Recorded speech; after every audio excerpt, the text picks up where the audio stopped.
So let's now discuss the temperature dependence of the rate of emission और emissive power. हमने पहले भी देखा था कि टेम्परेचर अगर बढ़ता है तो इमिसिव पावर भी आपका वेरी करेगा, बढ़ेगा अकॉर्डिंगली, डायरेक्टली प्रोपोर्शनल, राइट। तो एग्जैक्टली ये कैसे वेरी करता है ये देखेंगे। अब इसके लिए जोसेफ स्टीफन ने इसके ऊपर रिसर्च किया था। उन्होंने कुछ ऑब्जर्वेशन की और एक एम्पेरिकल फॉर्मूला उन्होंने दिया था जो कि रिलेशन बताता कि हमारा कितना रेडिएंट एनर्जी रिलीज हो रहा है पर यूनिट एरिया पर यूनिट टाइम, और उसका और टेम्परेचर का उन्होंने एक एम्पेरिकल रिलेशन दिया था। इसके 5 साल बाद बोल्ट्जमैन ने भी इसके ऊपर रिसर्च किया यूजिंग थर्मोडायनामिक्स, उन्होंने भी एक रिलेशन दिया, इसलिए इसको हम स्टीफन बोल्ट्जमैन लॉ के नाम से जानते हैं। So what is Stefan Boltzmann law of radiation? It says that the rate of emission, देखो भी एक एक वर्ड देखते हैं यहाँ पे, rate of emission of radiant energy per unit area. So radiant energy per unit area, Q से हमने एनर्जी को रिप्रेजेंट किया था, ए से एरिया को रिप्रेजेंट किया।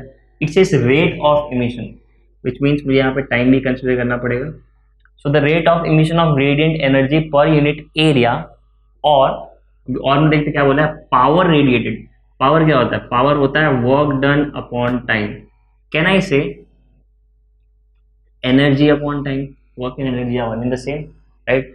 एनर्जी अपॉन टाइम, और the power radiated per unit area. Power radiated per unit area, ये तो पावर हो गया, पर यूनिट एरिया। तो इसको भी नीचे अगर मैं एरिया से डिवाइड करते हैं भी क्या आ जाएगा, Q अपॉन AT, ये ऊपर आ जाएगा, राइट। सो दोनों केस में सेम ही बोला है, the rate of emission of radiant energy per unit area और the power radiated per unit area of a perfectly black body is directly proportional to the 4th power of the absolute temperature. Q upon AT is directly proportional to the 4th power of absolute temperature। यानी body का जो भी absolute temperature होगा, वापस repeat कर रहा हूँ, absolute यानी उसका टेम्परेचर केल्विन में, कुछ नया नहीं कुछ अलग नहीं, ठीक है। सो बॉडी का जो भी टेम्परेचर होगा, एब्सोल्यूट टेम्परेचर, उसका जो 4th पावर होगा उससे वो डायरेक्टली प्रोपोर्शनल होगा। सो इनडायरेक्टली हम बात किसकी कर रहे हैं? Q by AT, Q by AT is emissive power, black body बोला है, तो यहाँ पे बात कर रहे हैं RB is directly proportional to T raised to 4। सो ये है मेरा Stefan Boltzmann law of radiation. ये मेरा हो गया किसके लिए? ब्लैक बॉडी के लिए हो गया। अगर मैं यहाँ पे इस प्रोपोर्शनलिटी साइन को हटाने चाहूँ तो मुझे कांस्टेंट इंट्रोड्यूस करना पड़ेगा। That constant will be sigma, जिसको हम स्टीफन कांस्टेंट भी कहते हैं, और इसका वैल्यू मैंने यहाँ पे लिखा हुआ है। Value for it is 5.67 into 10 raise to -8। याद रखना बहुत ईजी है, 567 into 10 raise to -8। So 5.67 into 10 raise to -8। So ये हो गया हमारा कांस्टेंट। बट यहाँ पे मेंशन किया कि this is for black body, right. अगर मैं ये ऑर्डिनरी बॉडी के लिए करता हूँ तो क्या होगा? अगर मैं ये ऑर्डिनरी बॉडी के लिए करता हूँ तो यहाँ पे आपका इमिसिव पावर हो जाएगा R। This will be directly proportional to T raised to 4, but since it is an ordinary body, इसका जो इमिसिव पावर है उसका इमिसिविटी भी कंसिडर करना पड़ेगा मुझे।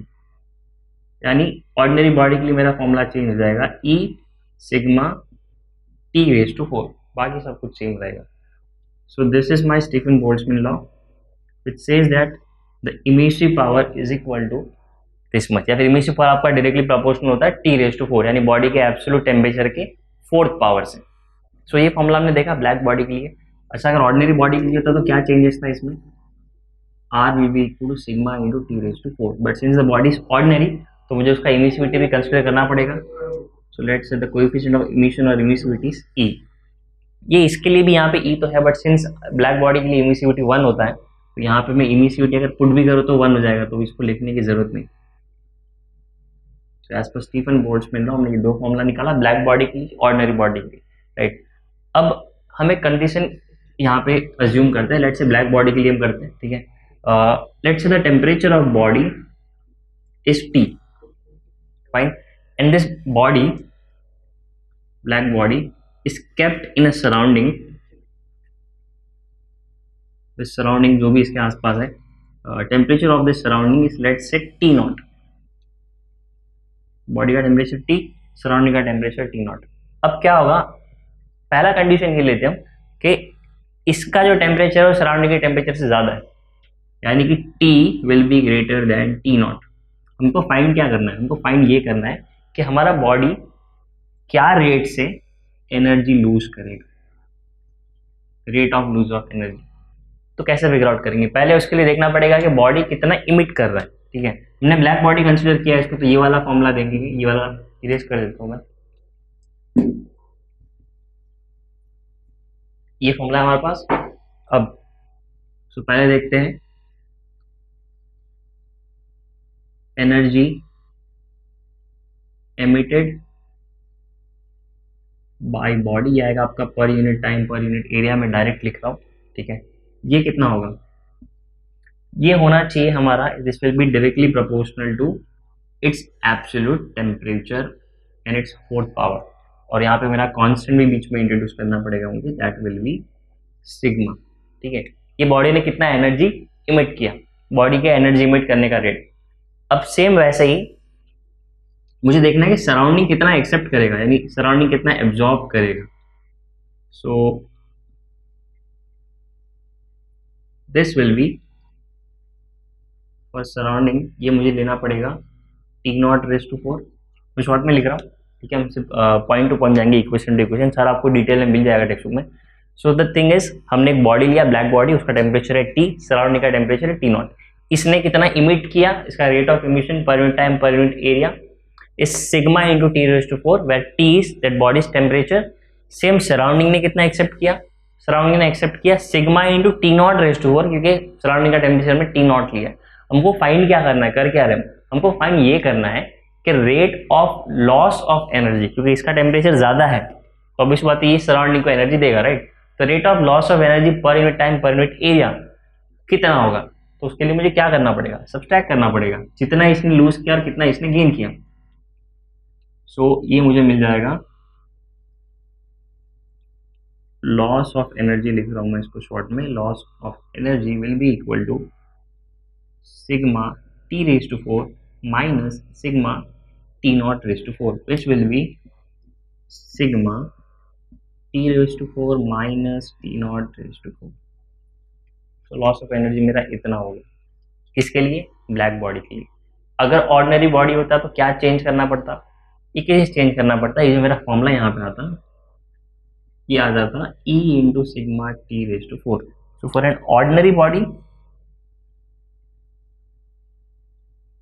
सब कुछ सेम रहता, सिर्फ यहाँ पे सिग्मा के साथ E आ जाता T⁴ minus T0⁴, which case जब आपका बॉडी का टेम्परेचर सराउंडिंग से ज्यादा है। अगर इसको मैं उल्टा कर दूं, यानी अगर आपके सराउंडिंग का टेम्परेचर बॉडी से ज्यादा है तो इस केस में ये एनर्जी इससे लेगा, बराबर। सराउंडिंग ज्यादा इमिट कर रहा है, ये एब्जॉर्ब ज्यादा कर रहा है, तो अब इस बात है कि T जो बॉडी का टेम्परेचर है वो बढ़ेगा, यानी वो एनर्जी गेन कर रहा है। तो अगर रेट ऑफ गेन मुझे इस केस के लिए निकालना है, इस केस के लिए, तो क्या आएगा, सराउंडिंग कितना इमिट कर रहा है, सराउंडिंग इमिट करेगा मेरा एनर्जी इमिटेड। अब सराउंडिंग की बात कर रहा हूं मैं, तो मुझे यहाँ पे लेना पड़ेगा सिग्मा T0⁴, और एनर्जी एब्जॉर्ब किसकी बात कर रहा हूँ, इस बार बॉडी की बात कर रहा हूँ, absorb will be sigma into T⁴. अब गेन किया है, किसने गेन किया, बॉडी ने गेन किया, तो ऑब्वियसली बात है कि उसके पास कम रहेगा। तो इस केस में मेरा जो एनर्जी गेन आएगा will be sigma T0⁴ minus sigma T⁴, which will be sigma T0⁴ minus T⁴, gain के केस में। किसके लिए, ब्लैक बॉडी। अगेन अगर इसको मुझे ऑर्डिनरी बॉडी के लिए लिखना है तो मुझे सिंपली यहाँ पे एक E ऐड कर देना है, जो कि है इमिसिविटी और कोएफिशिएंट ऑफ इमिशन। सो जैसे कि मुझे दिख रहा है कि ये डायरेक्टली प्रोपोर्शनल होता है इसके फोर्थ पावर से। ठीक है, तो फॉर्मूला में तुमको समझ में नहीं आ रहा, बट एक्चुअल में बहुत फर्क पड़ता है टेम्परेचर से। फॉर एग्जाम्पल लेट्स से अगर ये टेम्परेचर डिफरेंस हम डबल कर देते हैं, अगर आप इसका फैक्टर 2 से मल्टीप्लाई कर दो, पहले अगर 1 था अगर 2 से मल्टीप्लाई कर दो, तो सोचो ये कितना गुना बढ़ जाएगा, बिकॉज ये 2⁴ हो जाएगा। तो आपका जो डिफरेंस आएगा ना रेट का, जो रेट उसको लूज कर रहा है गेन कर रहा है, वो हो जाएगा सीधा ये 2⁴ 8 16 टाइम्स सीधा इंटू 16x हो जाएगा वो। जस्ट इमेजिन कितना फर्क पड़ता है टेम्परेचर से। सो अगर डायरेक्टली प्रोपोर्शनल होता तो इतना फर्क नहीं पड़ता, ये डायरेक्टली प्रोपोर्शनल उसको 4th पावर से प्रोपोर्शनल है, इसलिए हमको ये देखने मिलेगा। So in short this is the formula. अगर लूज हो रहा है तो ये लेंगे, गेन हो रहा है तो ये लेंगे। लूज कब होगा? जब बॉडी का टेम्परेचर ज्यादा है, सराउंडिंग का कम है। गेन कब होगा? सराउंडिंग का ज्यादा है, बॉडी का कम है। ब्लैक बॉडी रहेगा, ये ई यूज नहीं करेंगे। ऑर्डिनरी बॉडी रहेगा तो ये ई यूज करना पड़ेगा, इमिसिविटी। ब्लैक बॉडी के लिए ई क्यों यूज नहीं करते? ब्लैक बॉडी के लिए जो ई होता है वो होता है 1, बाकी बॉडी के लिए, ऑर्डिनरी बॉडी के लिए ई 1 नहीं होता है। तो इसलिए हमको फैक्टर कंसिडर करना पड़ेगा, कोएफिशिएंट ऑफ इमिसिविटी।